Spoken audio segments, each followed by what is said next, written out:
Welcome back. This is December 15th, 2015. Our guest in this segment is Norm Ryder. Norm has been on the show a few times before. We've talked about your experiences with WorksafeBC, formerly the Workers' Compensation Board.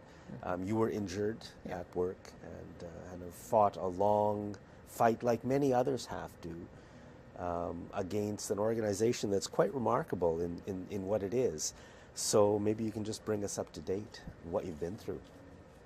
Well, I was really hoping that I'd be able to come in and say, Jack, after 5 years, we finally have a settlement. But unfortunately, no. That actually December 13th, last Sunday, was the 5th anniversary of filing my claim. And about all that has really been accomplished, in a sense, is the claim is more complex and a harder battle to fight now than it was when I made it. Mind you, I've also learned a lot about how Worksafe operates and how many other people are like me that are having their own issues dealing with Worksafe. And I did learn that Worksafe is quite a company. It's a crown corporation that returns a profit of approximately 30% a year to themselves. Their top 20 executives get over $6.5 million. They have, so that's an average of $300,000 each? The CEO reports $550,000. Now there may be more, I don't know. And they have they have 600 employees that are making over $100,000 a year. Now that's twice what the maximum of the few workers that do get the maximum. That's twice what an injured worker can get. The medical doctors involved in creating reasons to deny a claim, the one that I dealt with, I gather he gets about $200,000 a year to work part-time.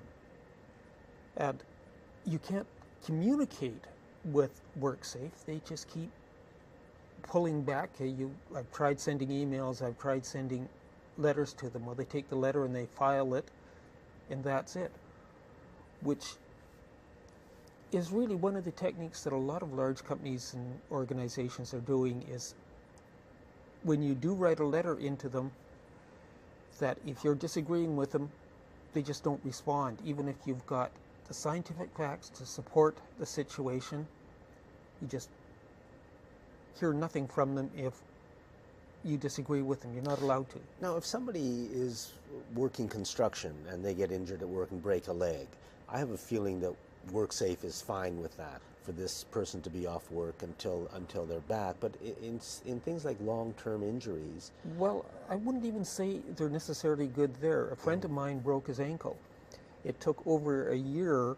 WorkSafe kept trying to send him to other people to get diagnosed, or he did go to them, but he finally had to go to a specialist to find out how to get a special diagnosis on it. And WorkSafe tried to stop him after a year from going to get a special type of CAT scan. So, no, they're not necessarily even good with relatively simple, obvious injuries. What is WorkSafe's job? I mean, what are they, not what they say they're there for, which is, I guess, to protect the worker, but what do you think they're really there for? I'm a little puzzled, because I know that for small companies, they aren't there to help the small company. Most small employers are equally unhappy with WorkSafe. Maybe the big employers are happy that they're protected. I don't know. Now, they're protected because no matter what happens at work, you cannot go after your employer, right? WorkSafe is in the middle between an injured... WorkSafe is a no-fault insurance company, and by no fault they mean you can't go after the employer. All the fault gets shifted back to the worker. Right. Now, your injury was an electromagnetic radiation injury, and I have a feeling they don't want to admit that can be a problem whatsoever, so they'll just never admit it. Doesn't matter what the science says. Oh, they will admit it. I haven't stopped.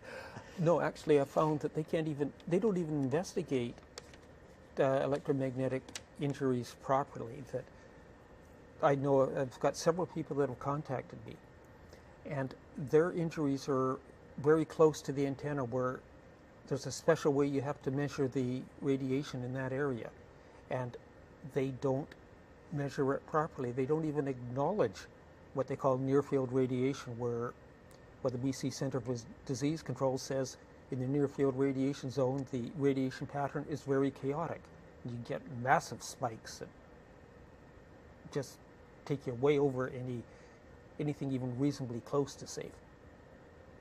Take something like cashiers who were forced at work to stand for hours on end, often on concrete floors or very hard floors. This can't be good for people's health, and we know it isn't, and yet Worksafe doesn't step in to help them. No, and a lot of them may get, shall we say, a long-term disability, but many cashiers aren't full-time, so they won't even get that. They just get pushed out. They've sold their body to the company. They're it just no seems use like getting. I mean, why not act to protect people from these kinds of injuries? What's wrong with the people who run all of our grocery stores and supermarkets? I'm sure the bosses of all those companies are happily seated in the best chairs money can buy, but they force their cashiers to stand hour after hour when it's absolutely unnecessary. And I understand that in Europe that's not the case. In Europe, you know, people are treated at work better. But I'm not sure if you want to talk about what a citizen can do to get better treatment by government and agencies, or? Well, I'm beginning to think maybe the only way is for citizens to band together and to have actually take a class action against the government, because an individual on their own can't fight the government. And that's really why, shall we say, I've been slowly collecting a number of injured workers together, and I think we're getting close to having a class action that we can actually have. There's a lot of work to organize a class action, but it just may be the only way to communicate with the government and Worksafe, that they've got to follow the normal rules instead of the special laws that Worksafe has to justify not helping people. So the class action would be along the lines of? Mainly the way they are confusing the claims and taking wrong pieces of information, putting them in the claim, not investigating the claim, either how the injury occurred or the proper diagnosis of the injured worker. So Worksafe is kind of judge, jury, and... Well, that's the frustrating part when you go in, that you have a claims manager who, we'll call him the police officer doing the investigation. Then he switches hats and becomes the prosecutor. Then he switches hats and becomes the judge. And then he becomes the executioner. And then you appeal against the same group of people. That you just can't, they've got the system set up so you're not allowed to win. Yeah, oh, I'm sure you're not. I'm sure you're not. Well, I you know, Worksafe is something that, I mean, it operates almost in secret. Nobody ever hears about it, but the people who get involved with it know about it.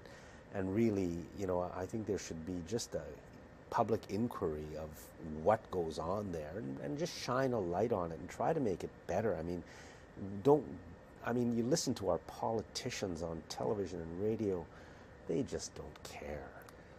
Well, you know, Worksafe, and probably BC Hydro's the same way. I really recommend that people go and get their annual report and read the annual report about the company. Actually, they report a lot of the stuff they're doing. You just have to read it, and 200-300-page annual report's not fun to read. Oh, Trust me on that. Thought. Let's move on. You wanted to talk a little bit about just sustainable environments. Yes, I was thinking after the talks in Paris that we're not going to hit the 2%, certainly not the 1.5% reduction. That's not going to happen. As long as 1.5 degrees Celsius temperature rise. That's not going to happen. That as long as we're building more roads, we're going to put more cars on the roads. And I used to build roads. I enjoy building roads. That's great fun. It's just a kid playing with the toys in the sandbox. But we've got to stop building roads. We've got to start looking at other situations that we can't just keep loading the roads up with cars. It's not working. That it's going to take a lot of change and a lot of thought. Actually, coming back to the class actions, I went to the smart meter class action in Vancouver with a person. And now that was just filed a few days ago, right? No, the certification hearing just happened last week. So the judge was going to say, yes, you can be a class. That's correct. Okay. But what I brought that up for was that she was talking about taking a car over to the city centre of Vancouver and all the hassles that was going to be, and pointed out the simplest thing is take the ferry across, you take the bus and the SkyTrain, you're into downtown Vancouver, basically right at the courthouse where the hearing was held. Right. And as quicker than you can drive a car, you probably be able to find a parking spot for that. And it costs, I think, $3.75 each way. Yeah, something like that. Yeah. Which you can't beat that. No. And we took one car off the road. Yeah, yeah.